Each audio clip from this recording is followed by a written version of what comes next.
Good afternoon, everybody. Let's let the Senate Health and Human Services Committee come to order. Thank everybody for being here. I would like for Senator Jackson, Chairman Jackson, on 14, if you wouldn't mind, open us up in prayer, please, sir. Let's bow our heads. Dear Lord, thank you for bringing us together once again, Lord, for your name. Lord, these members assembled here, Lord, guide them with your love. Guide them with your faith. Guide them with your willingness to serve. Lord, with the items coming for us today, we know that you are our Savior. We know that Georgia is in your hands. We know that the legislation that comes before us today governs the people of Georgia, but it's only through you, Lord, that we serve. Lord, help us and guide us. Lord, help your people. Lord, touch us. These are other blessings we ask in your heavenly name. We all say, amen.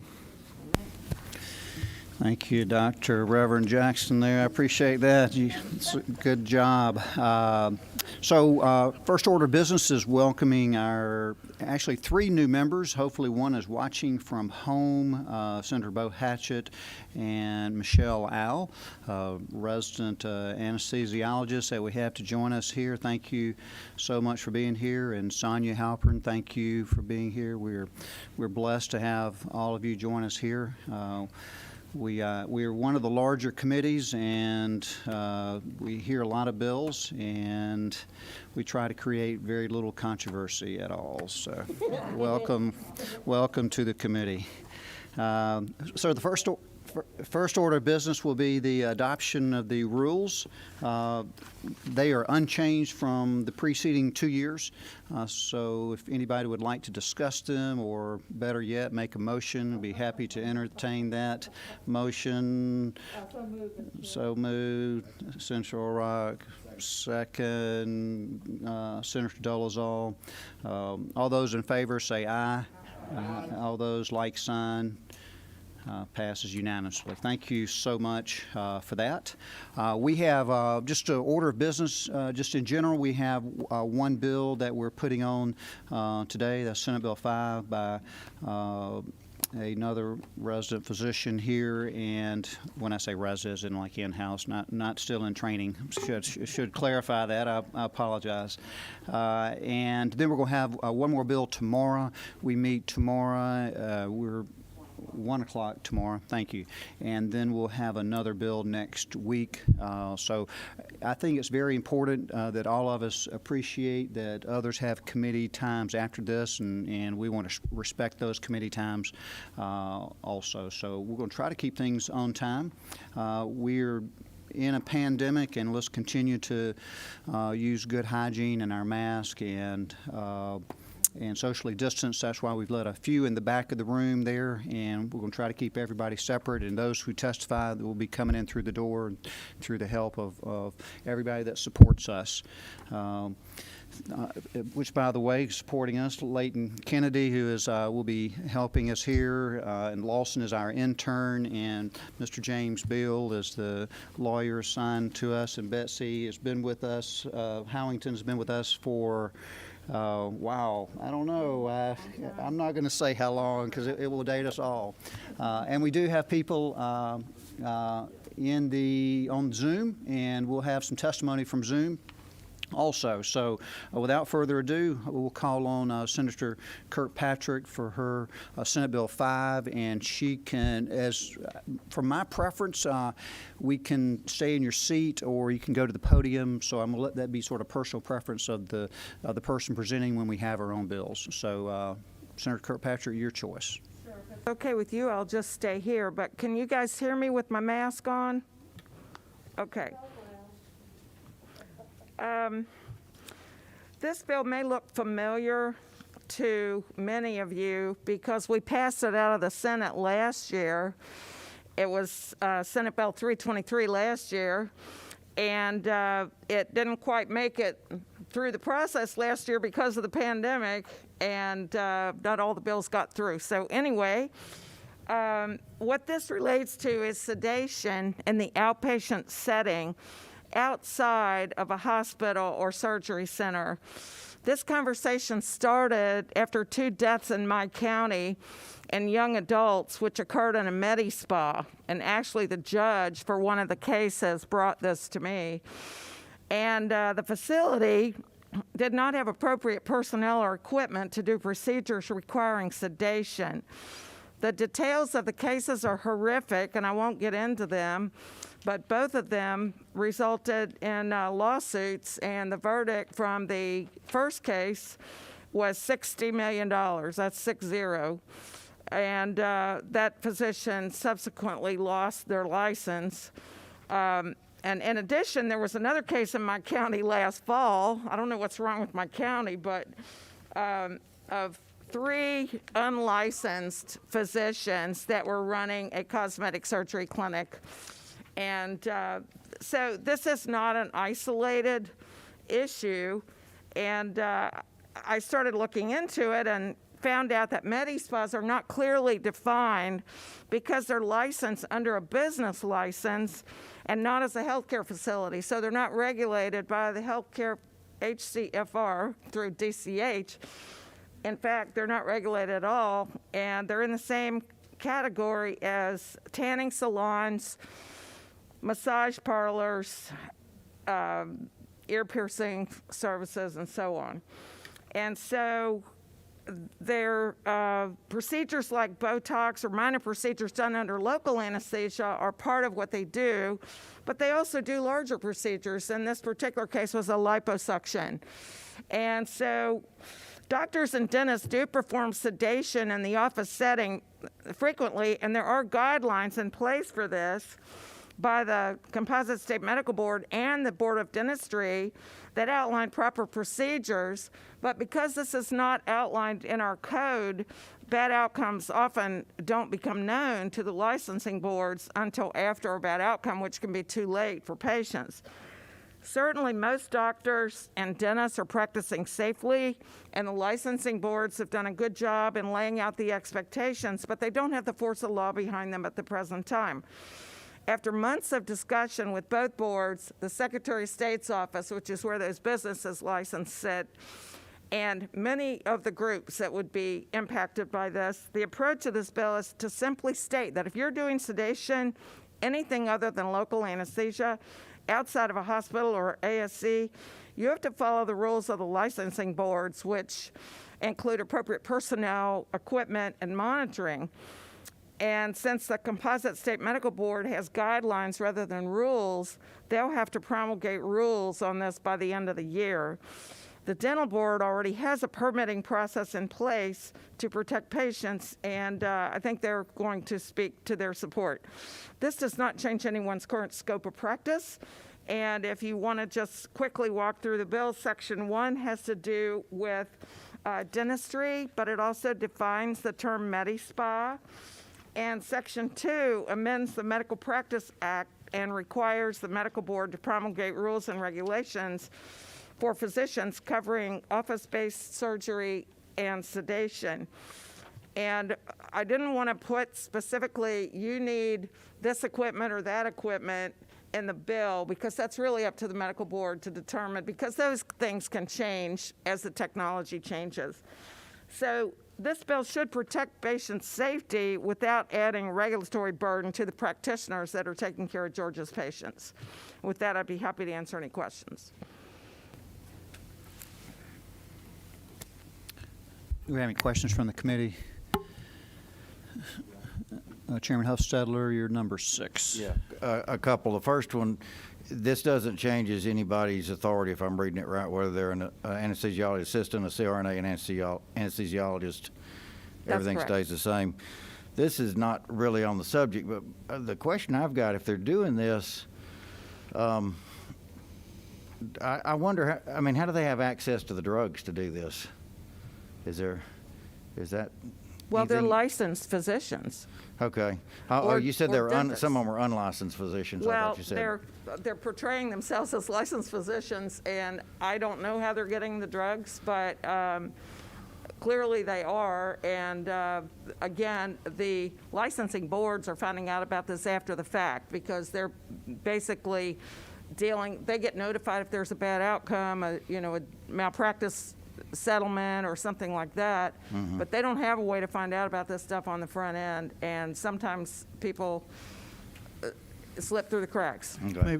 Maybe we could have, Yeah, Dr. Gross from the medical board is here, and he may be able to speak to that. Dr. Grossman, do you mind coming to the podium? And I think most of us know you, but if you wouldn't mind introducing yourself and tell us your role here with the composite board and so forth. Hold on just a second. Let's see. Podium, mic. You got it. Okay. Senator Watson, Senator Kirkpatrick, members of the committee. I'm Dr. Alex Gross. I represent the Georgia Composite Medical Board. I've been a member of the medical board for going on 14 years now. In 2011, when the House and the Senate passed a resolution asking the medical board to establish guidelines for outpatient anesthesia and surgery, we did that, and we welcome the opportunity to have those guidelines codified so that the medical board can take action when necessary. To answer your specific question, to be honest with you, I don't know how unlicensed people are able to get their hands on dangerous drugs. They should not be able to, and that certainly constitutes unlicensed practice of medicine if you've got someone who's not licensed that's using dangerous drugs. But that's a great question. I don't know how they'd get their hands on it. Does anybody else have any questions, or we have any more thoughts, Dr. Gross, on this legislation? Composite The board. board fully supports this legislation, and we appreciate all the hard work you've done on it. Okay. Thank you. Thank you, Dr. Kirkpatrick. Any other questions from the committee? And we have someone else to speak. Scott LaFranco's here. You have a question for the dental board? Mr. Well, good LaFranco? afternoon, Chairman Watson, members of the committee. My name is Scott LaFranco. I'm the General Counsel and Vice President of Government Affairs for the Georgia Dental Association. So while I'm not speaking on behalf of the board or represent them, our association represents over 3,600 licensed dentists in the state of Georgia.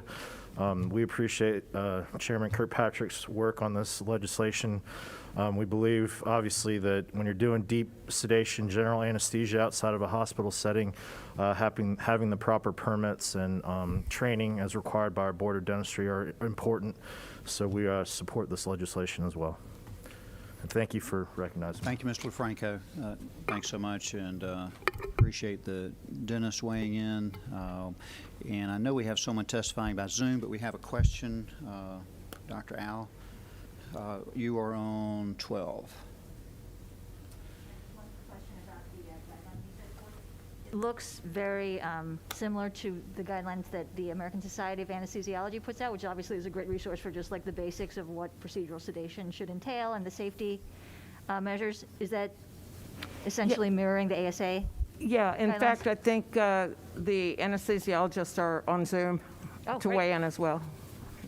Right, it would now be appropriate time. Can we get Mr. Tony?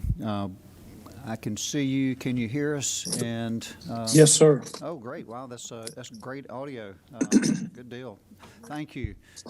You mind introducing yourself and who you represent, Mr. Tony? Thank you, Mr. Chairman. Jet Tony, Executive Secretary of the Georgia Society of Anesthesiologists. Thank you for accommodating this Zoom presentation today. I apologize. My wife and I are enjoying some special time together as COVID patients in our home, feeling much better. Thank you for this opportunity, and the Georgia Society of Anesthesiologists and its 1,300 plus members wishes to thank Dr. Kirkpatrick for bringing this important patient safety legislation. And we appreciate the opportunity to have worked with her last year and this year and the Composite Board of Medical Examiners on behalf of anesthesia patients from throughout the state. This policy is actually 2 decades in the making. In 2001, then State Representative Larry Walker introduced bipartisan House Bill 784, which would have required comprehensive regulation of physicians who provide services in the office-based setting. The bill passed the House but did not pass the Senate that year. During the period of 2001 to 2009, a number of unfortunate incidences and accidents occurred in office-based settings and dental offices throughout our state. This raised public concern, and the GSA began working with the Medical Board, Medical Association of Georgia, and other medical specialty organizations to craft guidelines. And Dr. Kirkpatrick referred to those guidelines. Working together and working with the Medical Board adopted model office-based surgery guidelines that Dr. Al referred to as the ASA guidelines. And these reflect the best practices of office-based surgery regulation from throughout the 50 states. During the period after 2010, it became evident that while the guidelines were serving as a wonderful template for appropriate behavior, that not all actors in the marketplace were abiding by those. So now we are 10 years later, and we continue to see unfortunate incidences outside of hospital and ASC settings. Dr. Kirkpatrick's Senate Bill 5 accomplishes a great deal of patient safety by codifying the scope and responsibility of qualified anesthesia providers in office settings and sets a clear line of responsibility for the outcomes within those offices. Senate Bill 5 will not only give the medical board the authority to regulate what occurs in so-called med spas and the dental board the power to more precisely enforce proper anesthesia care in dental offices, SB 5 will require it of these two professional boards. Future patients will have that comfort and, more importantly, that protection. As it was in 2001 and in 2010 and today, the GSA embraces these foundational principles of medical care. All patients should receive the same level of anesthetic care regardless of the setting. And patients deserve the assurance that a single safety standard applies regardless of operating procedure location, the time of day or night, or the weekend or the holiday. Senate Bill 5 is protective of human health and will not only protect against unintended outcomes, but also gives medical and dental consumers confidence that they are being given appropriate standards of care. On behalf of the more than 1,300 members of the GSA, including physician anesthesiologists, resident physicians, anesthesiologist assistants, and AA students, we urge favorable support of Senate Bill 5. Thank you, Mr. Chair. Thank you, Mr. Toney. Does anybody from the committee have any questions for Mr. Toney? I see none. Thank you, Mr. Toney, for zooming in for us. I wish your health the best for you and your wife, and thank you again for participating via Zoom.